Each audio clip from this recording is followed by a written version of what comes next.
En el aire de Radio Uruguay, La Máquina de Pensar.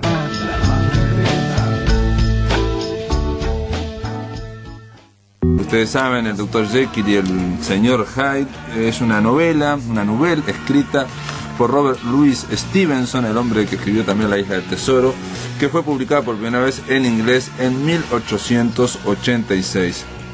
El verdadero título se llama El extraño caso del Dr. Jekyll y el Señor Hyde, o Mr. Hyde, y en realidad más que una novela, es un relato un poco largo, pero tendrá 60, 70 páginas nada más.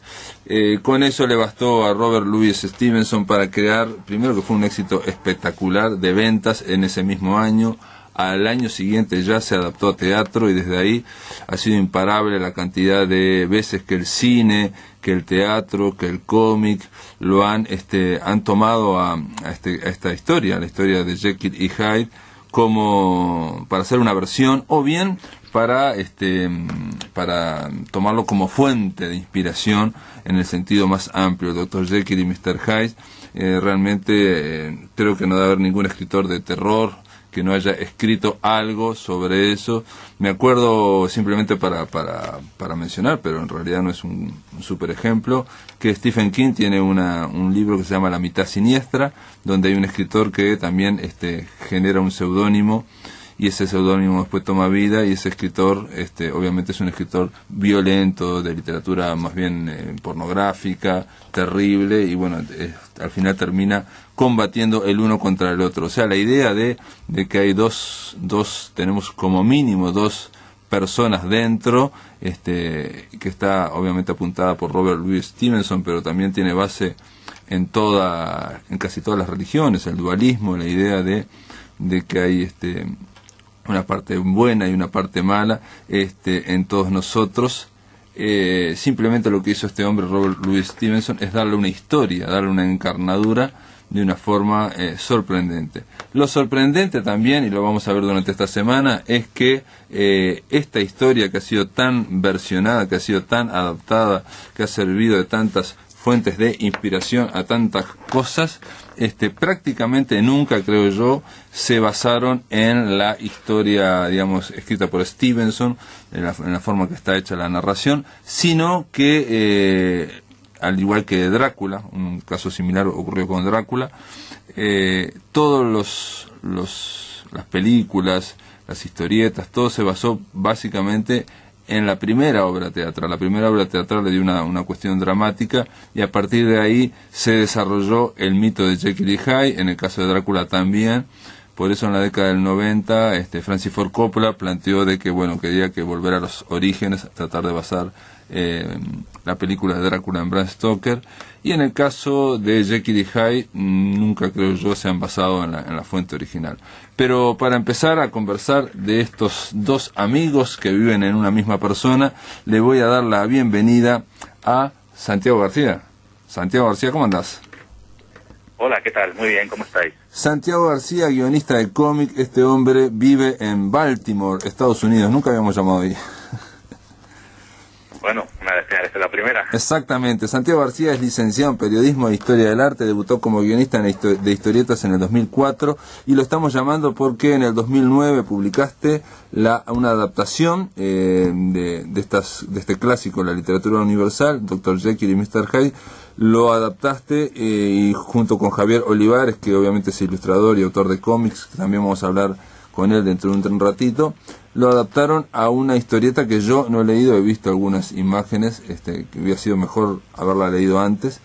¿Cómo fue el proceso de adaptación? Yo sé que fue un encargo que te hicieron de la editorial. Sí, fue un encargo porque la editorial SM, que está especializada precisamente también en libros juveniles, quería sacar una colección de adaptaciones de obras clásicas a la novela gráfica o al cómic, ¿no?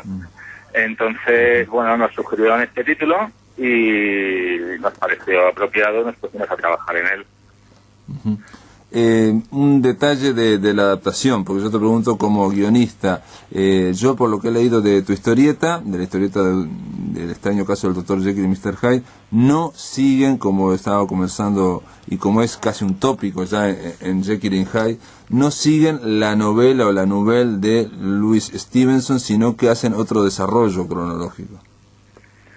Sí, hacemos otro desarrollo por toda una serie de motivos, aunque debo decir que, contestando un poco a lo que comentabas en tu introducción sobre que la mayoría de los autores han seguido las obras de teatro o incluso las películas que han venido después, en nuestro caso acudimos directamente al texto original de Stevenson.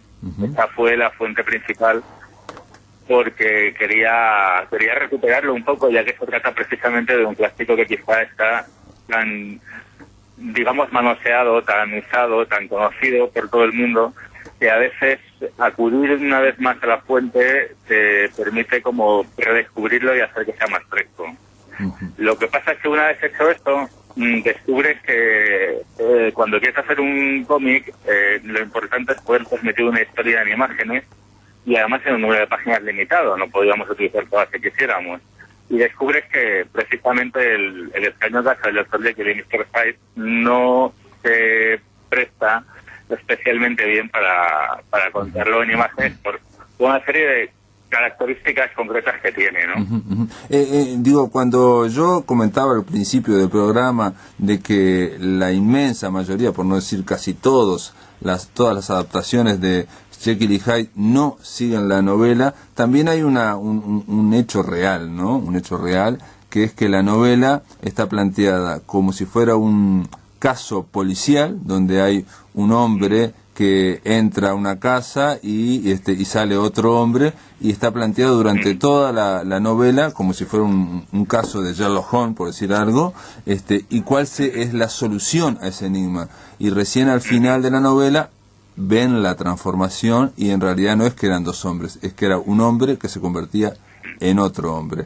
Eso ninguna versión lo siguió, porque siempre está la idea de mostrar la transformación, la idea de, sobre todo en cine y bueno, en teatro también, de mostrar, y a los actores les encanta, me imagino yo, transformarse en un bicho peludo, y entonces está desde el principio, digamos, desde el primer tercio de todas las adaptaciones. En el caso el extraño caso de Jekyll y Hyde de Stevenson, eso recién se vería al final. Sí. Este es precisamente uno de los problemas que tuvimos para poder... O sea, una de las dificultades que tienes es que quieres seguir el texto original con fidelidad. Y no es tanto que quisiéramos mostrar la transformación, que tuviéramos ningún interés especial en esto, sino que si pretendes contar la historia del Dr. Jekyll y Mr. Hyde en el 2009, no puedes construirla alrededor del misterio de la relación entre los dos personajes, porque ya forman parte de la cultura popular de todo el mundo. Claro, convertido o sea, en icono. La solución al enigma ya se la conoce todo el mundo. Ese es otro problema que tiene esta historia. Pero Santiago, vamos a darle la bienvenida a Javier Olivares. Estamos triangulando acá, estamos llamando en Madrid, está este hombre, ¿no? Sí, estoy aquí en Madrid, sí. ¿Cómo andás? Bienvenido acá. Al otro lado del océano. Al otro lado del océano, exactamente. Estamos haciendo la triangulación perfecta: Montevideo, Baltimore, Madrid. Javier, estamos conversando con Santiago del proceso de adaptación. En tu caso, como ilustrador, como guionista, como dibujante, perdón, de esta historieta, ¿cuáles fueron tus fuentes de inspiración? Yo estoy viendo algunos dibujos, desgraciadamente no puedo leer la historieta, pero ¿hay algo del expresionismo? Sí, bueno, eso estaba un poco en el origen de mi trabajo. O sea, el encargo, no sé si Santiago te habrá contado un poco, pero realmente fue un encargo, no partió de nosotros la idea de hacer el libro, sino de la editorial que tenía una colección de clásicos ilustrados. Entonces nos propuso varios títulos, nosotros les propusimos otros para compensar, y estuvimos ahí dándole vueltas, y al final ellos mismos eligieron Jekyll, y de hecho a mí me gustaba mucho porque yo sí tengo una querencia especial en mi trabajo por todo lo que es victoriano, y que se puede también, si quieres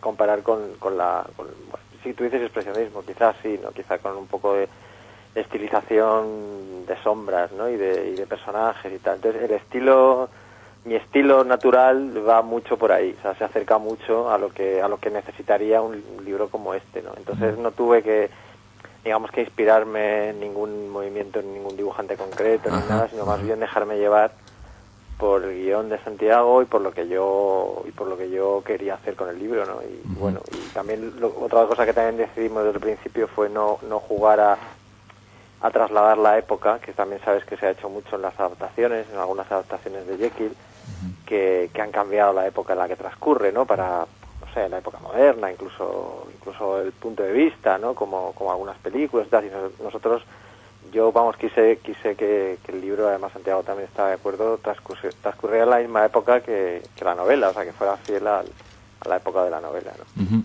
No, yo te decía lo del expresionismo, quizás no tanto por el contraste de lo que estoy viendo acá es en el blog de Santiago, que hay una página que le dedicaste, el original, entonces ahí está en blanco y negro para empezar, pero la historieta está toda en color, ¿no? Claro, es lo que tú estás viendo es una página original que regalé a Santiago. Claro, yo trabajé en blanco y negro y luego lo coloreé digitalmente. Y entonces el color sí que tiene mucha importancia en el libro, ¿no? Porque además yo también ahí sí que tuve una referencia más cinematográfica, si quieres, que es un poco todo este color que usaron los cineastas de la Hammer en los 70. Sí, el rojo, terror, sí. Claro, esos verdes, ¿no? Sí. Esos rojos, esos negros, esa paleta de colores, de alguna manera un poco simbólica, pero también muy que te ayuda mucho, ¿no? Porque el verde lo relacionas enseguida pues con la maldad, con la cosa viscosa esta y transformadora del personaje de Hyde, ¿no? Así que... ¿Sabes que estuve viendo este fin de semana, un poco para preparar la semana? Una de las películas que estuve viendo fue precisamente la adaptación que hizo la Hammer de Jekyll y Hyde, con Christopher Lee, Peter Cushing, que trabaja precisamente, se llama Yo Monstruo, y precisamente la película está, porque trata de vincular a Jekyll y Hyde, al Dr. Jekyll, con como si fuera un pionero del psicoanálisis, ¿no? O sea, es el primero que está experimentando las teorías de Freud en Londres, ¿no? Y después se le aparece esta historia.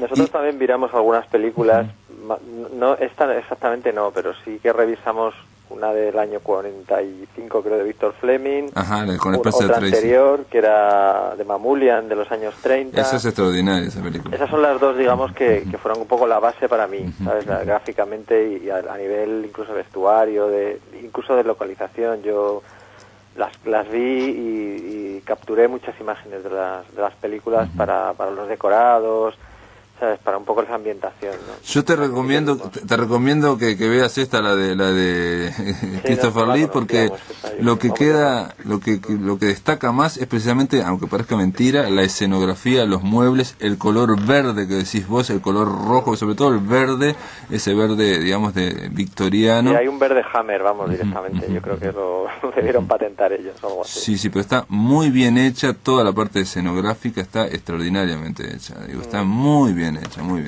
llama la atención. Pero bueno, estoy también hablando con Santiago, que está escuchándonos atentamente desde Baltimore, y ustedes no se plantearon, Santiago, bueno, le planteaste obviamente sugerencias a Javier para dibujar desde el punto de vista del dibujo, si bien vieron esas dos películas, pero yo te decía acerca de la cronología, no solamente de que el Jekyll no se puede mantener como ocurre en la novela de Stevenson, que Jekyll sea durante toda la novela un hombre y después se descubra que es otro hombre tomando esa fórmula.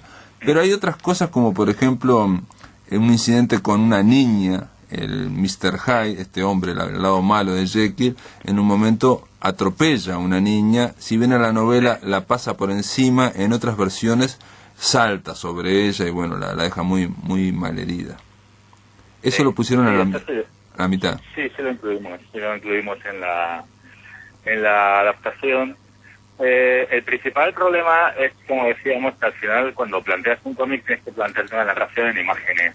Entonces, para esto hay un par de elementos que hay que dejar que son complicados, porque aparte de que no puedes caer en la ingenuidad de plantear un misterio que todo el mundo conoce desde el primer momento, también sucede que gran parte del interés de la novela está en cuestiones psicológicas que tienes que pensar cómo representar visualmente.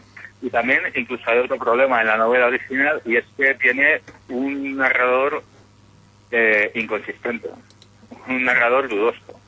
Entonces, en realidad, hay momentos en la novela original en que no queda muy claro quién es el que está contando la novela, aunque parece que la está contando desde dentro. Entonces, todo esto te obliga a hacer una reconstrucción, sobre todo, como te digo, pensando en las imágenes y en cómo las imágenes pueden sugerir cosas que te eviten utilizar más palabras de las convenientes, en mi opinión, para un cómic. Y para esto, lo mejor es hacer una serie de sugerencias a un dibujante como Javier, que es un verdadero artista, y que toma estas sugerencias y las lleva a un plano que a lo mejor tiene que ver con el expresionismo del que hablabas antes. Pues, por ejemplo, la página esta que comentabas antes, si no recuerdo mal, es una página que supone el primer paseo de Hal, donde sale por la noche por Londres. Entonces, lo que en principio era simplemente un escenario urbano y Mr. Hyde paseando por él, Javier lo dibujó de tal manera que en la segunda parte de la ilustración la perspectiva falla, digamos, desaparece, se desmorona, ¿no?, sobre sí misma.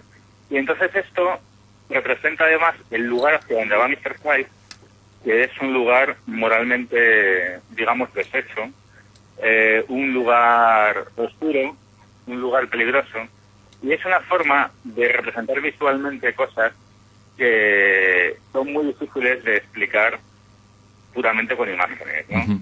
Entonces, para mí esto es lo que puede aportar el cómic y lo que puede aportar un dibujante. Estas son cosas que, por supuesto, surgen de la pura imaginación y capacidad del dibujante. Es decir, yo a Javier le sugerí muchas cosas, incluso la planificación de muchas páginas y tal, se las sugiero, y luego él trabaja con ella, a veces la sigue, a veces no, pero una cosa como esta no la puedo sugerir, porque depende exclusivamente de la capacidad del dibujante. Hay gente que lo puede imaginar y hacer, y hay gente que no podría.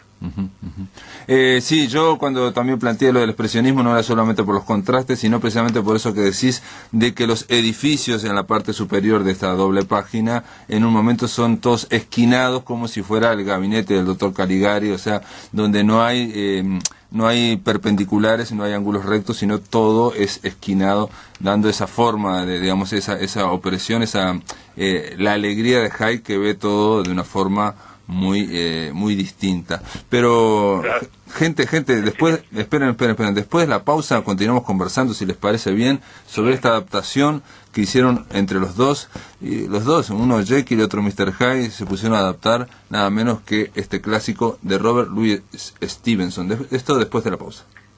Atención, charlas, entrevistas o columnas que te perdiste o que querés volver a escuchar, las encontrás en el blog de La Máquina de Pensar. Ingresá a piensamáquina.blogspot.com y bienvenido al corazón de las palabras. Estamos conversando aquí en La Máquina de Pensar con Santiago García, es guionista de historietas desde el 2004. Estamos conversando con Javier Olivares, ilustrador y dibujante de cómics también. Los dos son los autores de la adaptación al lenguaje de la historieta de Dr. Jekyll y Mr. Hyde. Santiago, está claro, bueno, Santiago y Javier, los dos dijeron que las inspiraciones para adaptarlo al cómic desde el punto de vista del cine vienen de esas dos películas que son un poco canónicas, ¿no? Por un lado está la de 1931 de Robert Mamoulian, que está considerada la mejor, digamos, y después está la de Spencer Tracy, dirigida por Victor Fleming, del año 41, que está bárbara. También hay una muda de 1920 que yo se las recomendaría porque es increíble, aunque parezca mentira, es muda, pero los diálogos que tiene, o sea, el resumen, la concentración que hicieron en esa de 1920 es otra cosa también. Pero Santiago, vos mencionás a una adaptación, dos adaptaciones, y también le voy a pedir a Javier si se acuerda de alguna otra. Una es la de Bugs Bunny, el conejo Bugs Bunny, que a vos te fascinó, fue tu primer contacto con el tema. imposible por la edad a la que debí de verla, debí de ser una de las primeras y lo recuerdo como un corto de Bad Bunny que me producía terror. Era realmente impresionante, sí. Y probablemente otro de los primeros contactos con el mito de Jekyll y Hyde que tuve en la infancia fue a través del personaje de la Marvel Hulk, o la masa que llamamos en España, que también es una adaptación a los superhéroes de este personaje. Sí, acá en Uruguay le decimos el increíble Hulk, ¿no?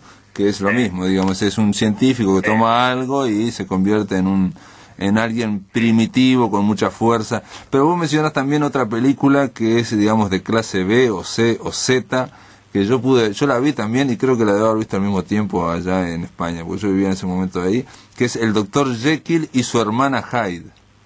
Bueno, esa película, sí, yo la vi en la adolescencia y también me impactó bastante, sí.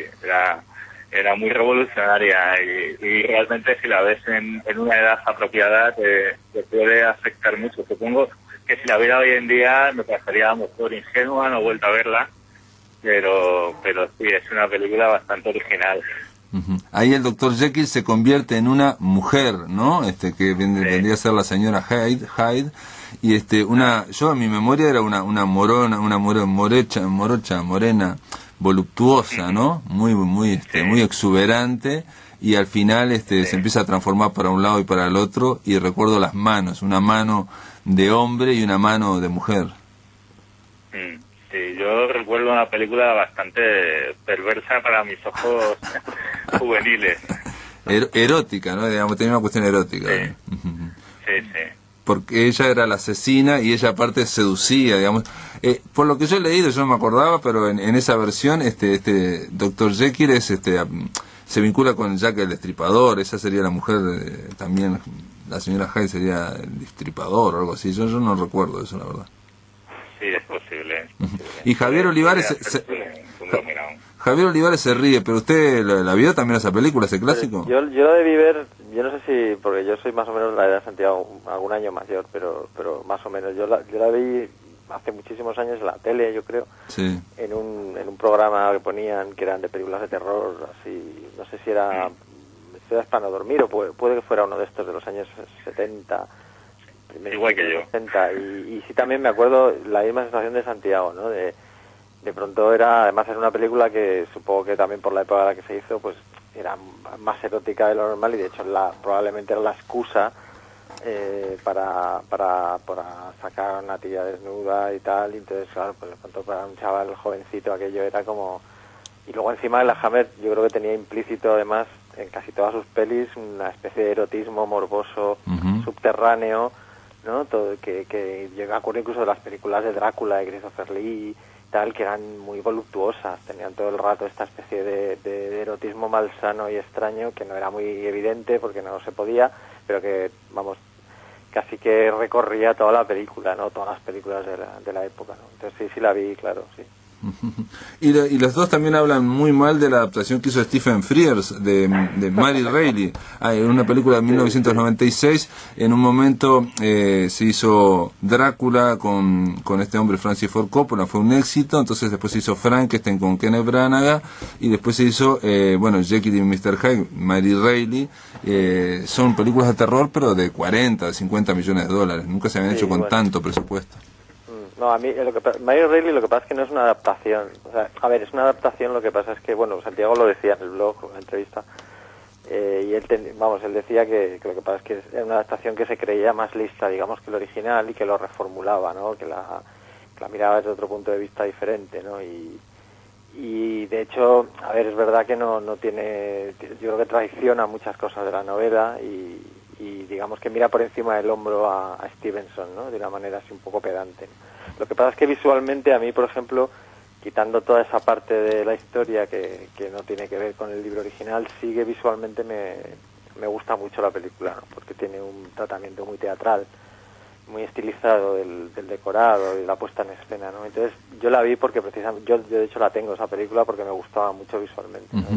Y la usé también de referencia en algunos en algunos puntos del libro, ¿no? Así como de ideas, más bien ya te digo, de ideas más bien claro, escenográficas. Si quieres, ¿no? Aquí se llamó El secreto de Mary Reilly y es la versión de Jekyll y Hyde desde el punto de vista de una empleada del Dr. Jekyll que está torturada, tiene una serie de problemas, que es Julia Roberts, nada menos.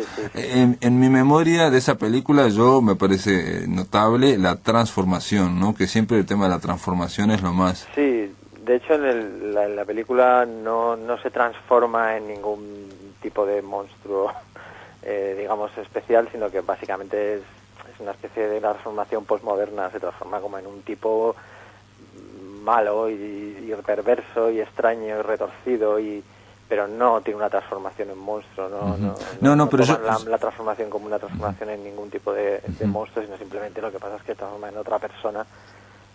Pues eso, una especie de, yo creo que es una especie de idea, no sé, sobre la idea victoriana, ¿no? El monstruo moderno o algo así, no sé. Yo la teoría no la conozco porque no sé quién, no sé si fue Tom Stoppard, algún escritor de estos así inglés moderno el que la hizo, pero supongo que tenía alguna teoría para explicar, ¿no? Porque... A ver, Santiago.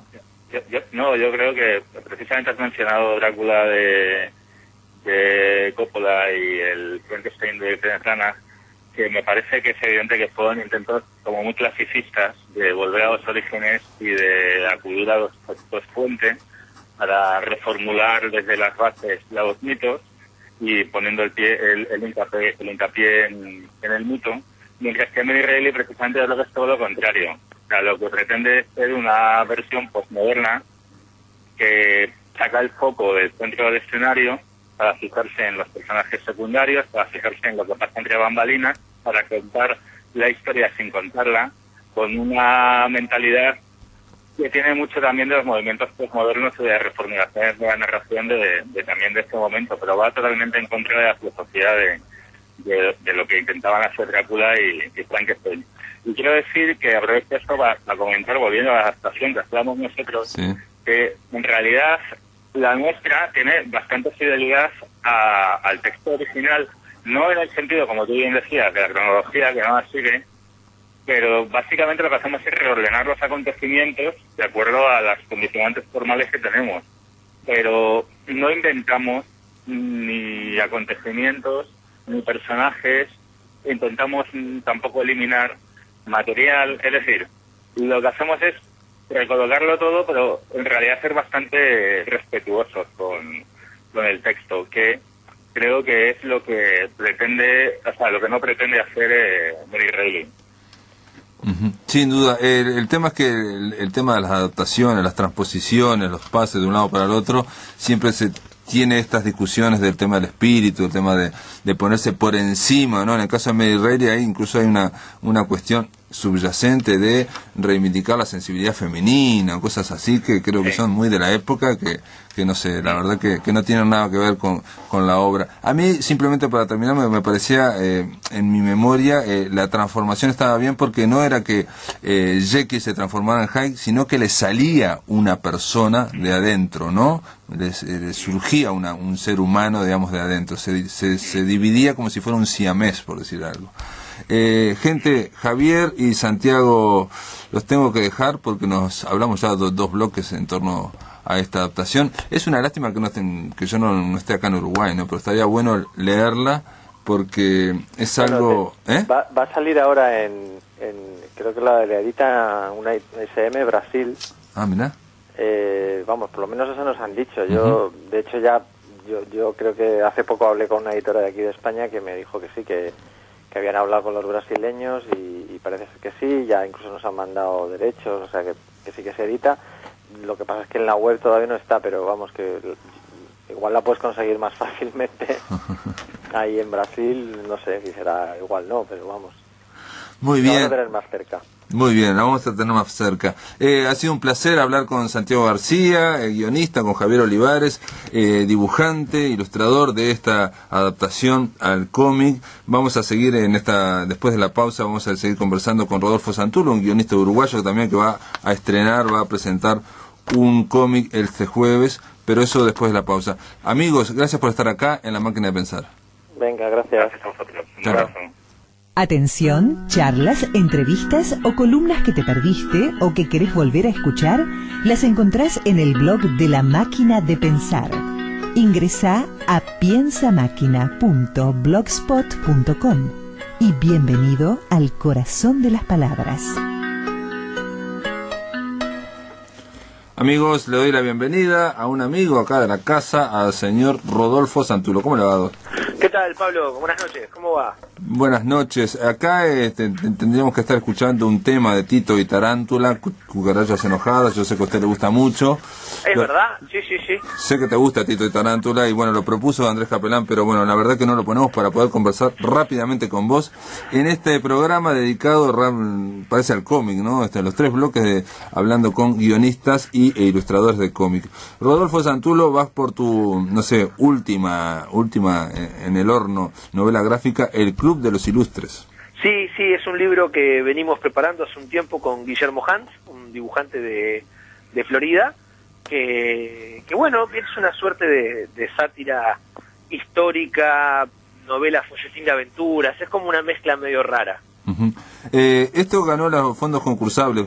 Por un lado, vos decís que es un folletín de aventuras históricas, historieta histórica, en este sentido, que hay personajes históricos, José Pedro Varela, Delmira Agustini, Aparicio Saravia, Horacio Quiroga, unen fuerzas para enfrentar al golpista Máximo Santos. Sí, o sea, como se verá, son los personajes históricos y no son. Uh-huh. O sea, se imagina como un contexto donde Quiroga, Varela, Delmira Agustini y Aparicio Saravia son convocados por Lorenzo Latorre y son una suerte de ¿cómo decirte? Equipo de espionaje. Uh-huh. A mí me hizo recordar a la Liga Extraordinaria. Sí, con la salvedad que la Liga Extraordinaria eran personajes de ficción. Que en este caso son personajes históricos. Bueno, o sea, la Liga Extraordinaria eran todo un rejunte, digamos, de héroes. Héroes, en realidad eran de héroes justamente de la novela folletín. Eran todos personajes o de Verne o de... Uh-huh.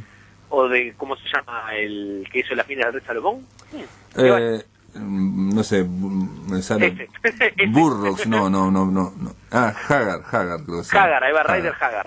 Edgar Ryder Haggard. Exacto. Pero la idea era en ese momento, la Liga Extraordinaria, bueno, juntan a Van Helsing, creo que también está, ¿no? No me acuerdo. Está, bueno, Julio, está Capitán Nemo, en fin, es una serie. Bueno, acá en realidad sí, obviamente, al estar inspirado en personajes históricos, las habilidades de los héroes son bastante más mundanas. Uh-huh. Sí, por supuesto, Aparicio Saravia sabe montar a caballo, sabe pelear con un facón, uh-huh. Pero después las habilidades de los otros, por ejemplo, van como rotando. Claro, por ejemplo, José Pedro Varela te hace una reforma de la educación. Bueno, José Pedro Varela es el personaje como más raro de los que están incorporados, porque además para el momento en el que pasa la historia, Varela está muerto. Claro, sí. Entonces Varela aparece misteriosamente vivo, uh-huh. Como parte de la gente, una especie de mano derecha permanente de Lorenzo Latorre. Uh-huh. Obviamente quien le haga una lectura histórica a esto viene y me prende fuego, pero... Claro. Es una sátira, una comedia. Es una historieta. Y aparte, tiene el espíritu de la historieta, ¿no? Esa es la idea, ¿no? Sí, en realidad más es como más una sátira tradicional. Uh-huh. O sea, si yo bien trato de no traicionar nunca a ninguno de los personajes en lo histórico, es decir, si los voy a traicionar no tendrían sentido que los incluyera. Entonces, yo qué sé, Saravia es contundentemente blanco y colorado, o sea, uh-huh. y eso permanece en el personaje. Uh-huh. Sí lo hago como más aventurero. Por ejemplo, digamos, Horacio Quiroga y Delmira Agustini, no sé, pero murió en la década del 20, ¿no? Yo no recuerdo. 1914. 1914, bueno, digamos, no son, pueden haber sido estrictamente contemporáneos, digamos, no son. Lo son, de hecho, uh-huh. yo jugueteo un poco ahí con que Quiroga se la trata de levantar todo el tiempo, porque uh-huh. Para el momento de su muerte, los rumores de que ella había tenido un amorío con Quiroga sonaban a cada rato. Pero para este momento, Delmira tiene 15 años. Es una cosa así, es como una especie de espía adolescente. ¿Y Horacio Quiroga entonces cuánto tiene? Menos, 20, 21. Para el momento en el que yo meto la historia, que es 1899, Quiroga acababa de publicar alguna cosa, pero por ejemplo era más famoso por haber fundado el Club de Ciclismo de Salto. Claro, claro. Y entonces vos, digamos en lo general, respetaste las fechas de nacimiento, estoy viendo, ¿no? Porque yo pensé que era un tipo crossover, digamos, en el sentido de agarrar gente de un año, de otro, y no importa ponerlos todos en el mismo año. No, de hecho yo respeté mucho en qué momento de la vida se encontraban, y por ejemplo, Quiroga es un tipo extremadamente jovial y feliz. Es un Quiroga mucho antes de irse a las misiones, mucho antes de matar accidentalmente a nadie, o que los suicidios lo rodeen. Claro, fue antes, digamos, del problema que mató al amigo, ¿no, Fernando? Exacto, mucho antes, es mucho antes de eso. Por tanto es un Quiroga que ni barba tiene, es como, uno por ejemplo mira y el único que realmente parece quién es Sarabia, porque Varela, como básicamente está de incógnito, no puede usar su proverbial barba. Después, Quiroga todavía no tiene barba. Delmira es un adolescente. Entonces, pero Lorenzo Latorre... Lorenzo Latorre se ve como era. Y decime, ¿y hay otros digamos, héroes históricos? Sí, Está complicado con Egurí, me parece, ¿no? No, estoy en este mismo momento explicándole a la madre que el niño está en el cuarto. Ajá. Aparecen, sí, pero no quiero decirte quiénes aparecen porque es parte del argumento. Sí aparece como principal antagonista en un principio Máximo Santos. Que Máximo Santos viene como tratando de recuperar su gobierno. Una vez más es un Máximo Santos que debería estar muerto. Claro, eso te iba a decir porque lo mataron, ¿no? Después No, en realidad Santos muere enfermo en el exilio. A Santos le pegaron un tiro que le voló media cara. Le voló, exacto. Ay, no lo mataron. De ese atentado logra sobrevivir. Ando mal en la historia, me parece. No puedo hablar de historia patria, ¿eh? Y yo me muevo con soltura porque acabo de escribir un libro. De todas formas, yo creo que también, supongo yo, y estoy infiriendo, la idea también es tratar de demostrar que en un mismo momento conviven gente que normalmente las vemos separadas, ¿no? O sea, conocemos a Quiroga por un lado, ¿no? Sí, claro, o sea, Quiroga y Aparicio Sarabia jamás en la vida se deben haber cruzado.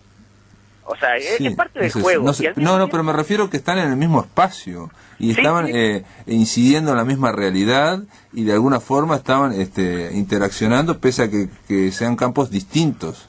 Completamente. De hecho, en el momento que transcurre la historia, Sarabia no era todavía un golpista. Sarabia era parte de los que estaban por la presencia del Partido Colorado y el accionar del gobierno, que era Colorado, pero no desde la Guerra Franca que propuso años más tarde. Entonces, es como un momento ideal como para que se crucen de esta manera. Por encima de todo es una aventura. Sí. No tiene ningún intento ni revisionista ni de aspiración histórica, realmente. Por el contrario, su mayor aspiración es entretener. Esto va a ser presentado en el Centro Cultural Simón Bolívar, ahí en Rincón, esquina Ciudadela, 747. Sí, la base de operaciones de Grupo Bellerofonte últimamente. Sí, están presentando todo ahí. Gracias a la gentileza de la gente de la Embajada Venezolana, que es los que tienen este espacio, que se los hemos tomado prácticamente.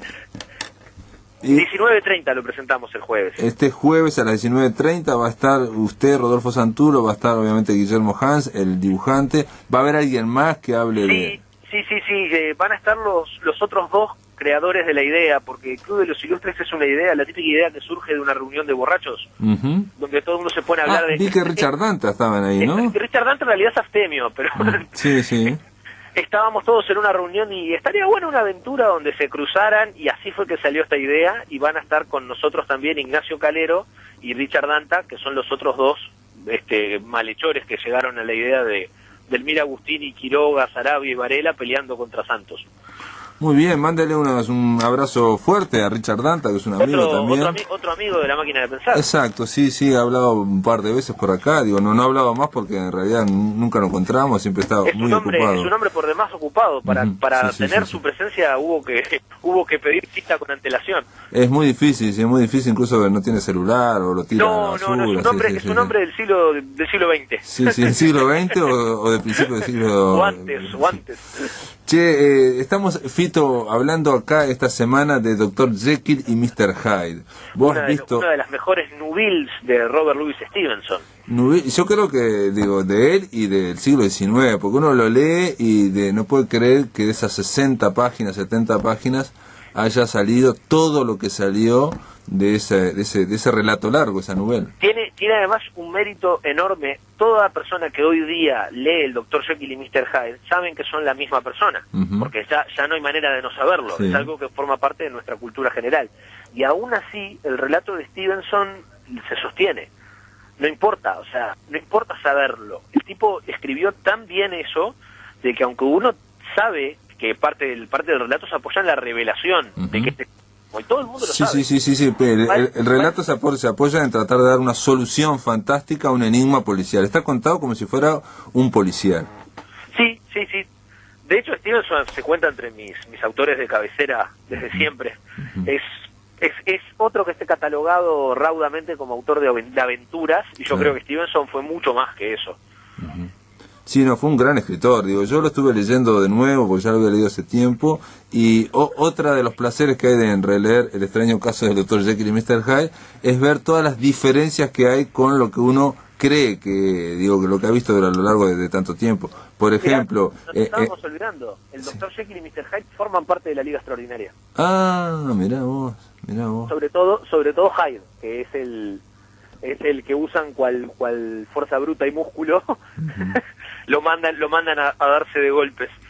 Claro, yo decía que leyendo la novela de Stevenson, una de las cosas que queda clara es que precisamente no hay una... Hyde no es horrible, no es espantoso, lo que plantea es que es un tipo un poco más bajo que Jekyll y que genera, cuando la gente lo ve, todo el mundo siente repulsión. Es que en realidad es la maldad encarnada. De hecho hay un comentario muy bueno en la historieta de la Liga Extraordinaria de Alan Moore, cuando le plantean a Jekyll que qué tanto problema con Hyde, que era chiquito y no sé qué, y alguien dice, bueno, por suerte fue Jekyll el que lo tomó, porque esa es la maldad de Jekyll. Imagínenselo si alguien verdaderamente malo hubiera tomado el... Claro, sí, el Dr. Jekyll llega a decir al final, en su carta final, porque hay muchos puntos de vista en esta novela, a decir que Hyde era más chico, pero era más joven que él, porque era toda la maldad que él no había desarrollado en toda su vida, ¿no? Claro, parte de la ventaja que tiene es que Jekyll es buena persona. Entonces, al absorber el líquido, en realidad, no provoca un mal terrible. De haber sido alguien bastante más jodido, quién sabe lo que salía. Ahora él dice otro detalle que dice en esta novela es que Jekyll nosotros lo tenemos como el bueno, y él plantea que no, que Jekyll es la combinación, como somos todos, o sea, es el ser humano, digamos. En cambio Jekyll es la parte mala de Hyde pura, ¿no? Y él planteaba, quería desarrollar, como hipótesis, desarrollar su parte buena también, que salía su parte buena pura, ¿no? Eso no lo logró. Que no aparece nunca. No. Por ejemplo, acá simplemente te leo esto, Fito, dice, uno de los que lo ve primero en la novela dice esto: debe tener algún defecto, aunque uno no se pueda explicar en qué consiste. Da una impresión de cosa contrahecha. Es un hombre de aspecto extraño y sin embargo no podría afirmar que tenga algo fuera de lo común. Claro, porque es eso, es la maldad de cualquiera. Y eso hace que también pase completamente normal. No es un monstruo, como un poco después el cine ha porfiado en representar como un monstruo a Hyde. Exacto. Y en realidad Hyde es una... Sí tiene que ser como perverso, si se quiere, pero no es un monstruo horrible. No, y aparte de lo que mencionan acá es esa idea de sentirte mal cuando estás frente a alguien, ¿no? Claro, es esa idea de incomodidad. Es el mal encarnado. Supongo yo que uno no puede sentirse muy cómodo frente al mal encarnado. Claro, esa sensación de repulsión, de querer estar fuera de ese tipo, ¿no? Y de correrse, de no estar cerca. Claro, tenerlo lejos, lo más lejos posible. ¿Y alguna preferencia en cuanto al cine, de ¿Sabes qué? A mí me gusta mucho una adaptación muy libre que hizo Stephen Frears ¿te gusta? Con Julia Roberts y John Malkovich. Mary Reilly, sí, el secreto de Mary Reilly. Que es como contado desde la perspectiva del el ama de llaves o casi de la casa. A mí esa versión me resulta muy original y fresca al respecto. Mirá vos. Está bárbaro, Fito, que lo digas, porque estuvimos hablando con los españoles y a ellos les parecía que era mala esa, pero está bueno que porque decían como que es una versión que se pone por encima de la historia y quiere dar una vuelta de tuerca a esa historia, ¿no? A mí me parece muy loable que una historia que ha sido contada al derecho y al revés te pares y la trates de contar desde otro lado. Claro. Eso es sí, son visiones, está bien. A mí lo que me gustó de Mary Reilly es la transformación, precisamente, porque no muestra a Jekyll transformándose en Hyde, sino que del pecho de Jekyll empieza a salir un ser humano como si fuera un siamés y es Hyde. Sí, es una cosa como muy horrible. Eso me gustó. Bueno, Fito, está todo el mundo invitado para este jueves 19:30 en el Centro Cultural Simón Bolívar. Una última pregunta, ¿esto es ganadora de los fondos concursables? ¿Se va a distribuir en alguna parte por eso? Sí, luego se distribuye, es una coedición de Belerofonte con Escuario, como todo este año. Distribuye mediante bus y en librerías. Perfecto, entonces cuando lo tengamos acá en la máquina de pensar, podemos conversar con vos y con el dibujante Guillermo Hans. ¿Cómo no? Claro, será un placer. Están invitados, amigos, este jueves a las 19:30 en el Centro Cultural Simón Bolívar, Rincón 747, esquina Ciudadela. Presenta a Santulo y presenta a Hans esta historia que se llama El Club de los Ilustres, una especie de liga extraordinaria de los héroes uruguaya, que tiene que ver con José Pedro Varela, Delmira Agustini, Aparicio Sarabia, Horacio Quiroga, Máximo Santos, Lorenzo Latorre, están todos ahí en esa aventura creada por Santulo y Hans. Gracias, te mando un abrazo, Fito. Abrazo grande, Pablo. Chau. Gente, se terminó la máquina de pensar, esta música quiere decir que vamos terminando, simplemente decirles que mañana vamos a continuar conversando sobre Jekyll y Hyde. Vamos a conversar también con Gonzalo Tusi Curvelo sobre su libro Prontuario de Comediantes, sobre el stand-up. Vamos a conversar con Federico de los Santos sobre Jekyll, una serie televisiva de la BBC que es de hace un poco tiempo, debe ser del 2009, 2008, y que tiene que ver con una secuela de la gran novela de Robert Louis Stevenson, Jekyll y Hyde, pero ahí con otra impronta. De eso vamos a conversar mañana aquí, en la máquina de pensar. Hasta mañana.